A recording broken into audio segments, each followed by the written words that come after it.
Quisiera concluir las conferencias de esta semana con unas reflexiones pastorales sobre el gnosticismo.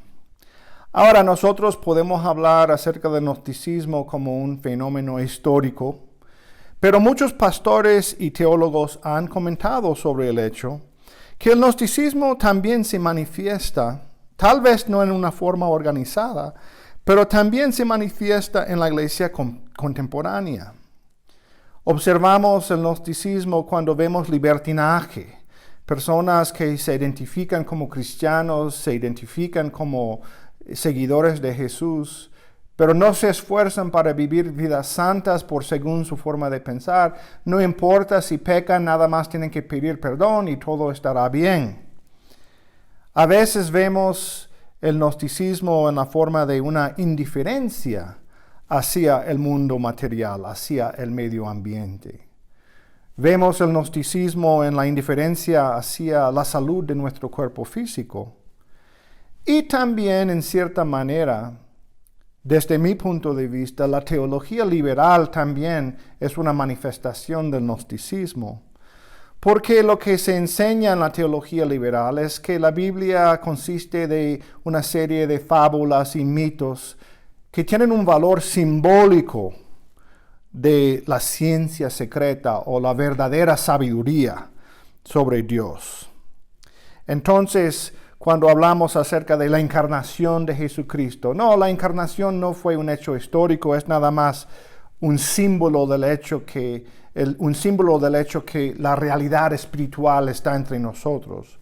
O dirían que la resurrección no es un hecho histórico, sino que solamente es un símbolo de la vida nueva que llega a nosotros cuando recibimos iluminación espiritual.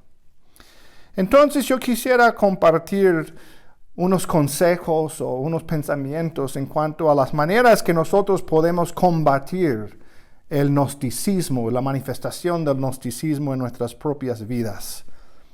Número 1, tenemos que vivir vidas santas, reconociendo que Jesús derramó su sangre para redimir nuestros cuerpos físicos. Nuestra salvación no es solamente una experiencia espiritual. Jesús se encarnó y murió, fue crucificado en la carne, resucitó en la carne, para que nosotros ahora también podamos tener vida nueva. Una vida espiritual nueva, pero también vida nueva en la carne. Y por eso nosotros tenemos que honrar a nuestros cuerpos y tratar a nuestros cuerpos físicos como algo santo. Esto significa, obviamente, y Pablo habla acerca de este hecho, pero significa pureza sexual.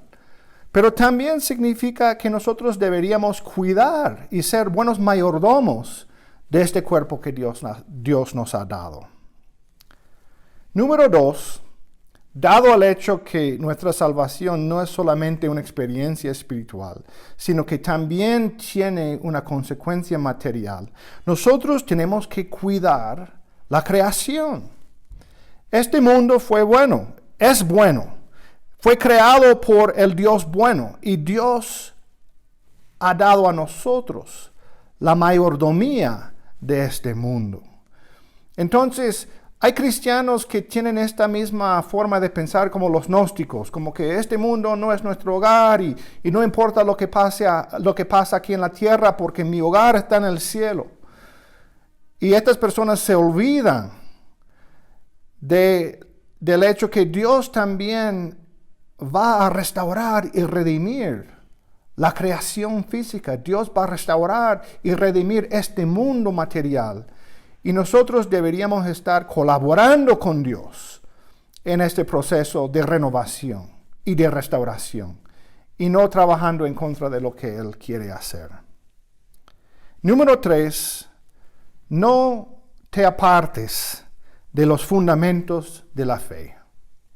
Tal como el gnosticismo, he comentado sobre la teología liberal, enseña que Dios es inconocible. en su plenitud. Que Dios es totalmente trascendente y lo que vemos aquí en este mundo son vislumbres, son símbolos de su identidad, pero lo que enseña la teología liberal es que Dios en su plenitud no es conocible. Estas personas dicen que la Biblia consiste de una serie de mitos y fábulas que no tienen un valor histórico, pero tal vez los mitos y fábulas tienen un valor espiritual, o sea, que tienen un valor secreto.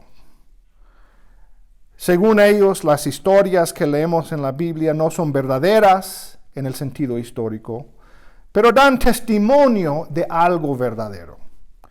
Así que un teólogo norteamericano que se llama John Spang dice así: los evangelios son narraciones del primer siglo basadas en interpretaciones del primer siglo. Por lo tanto, son un filtro del primer siglo de la experiencia de Jesús. Nunca han sido otra cosa que eso.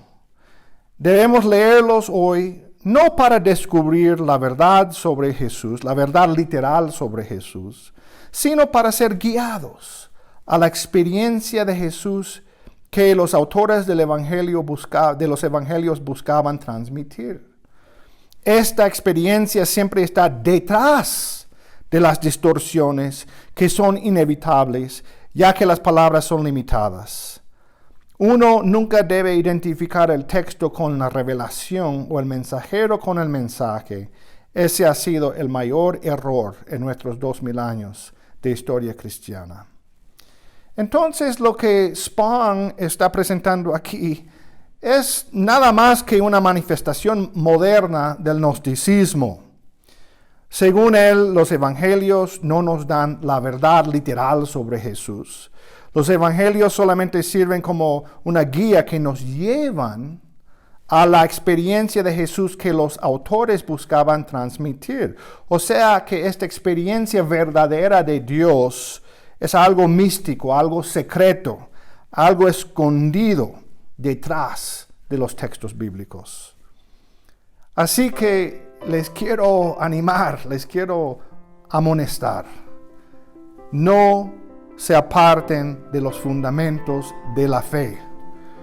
Los relatos de la Biblia no son mitos y fábulas, no son símbolos de una experiencia espiritual o una gnosis secreta.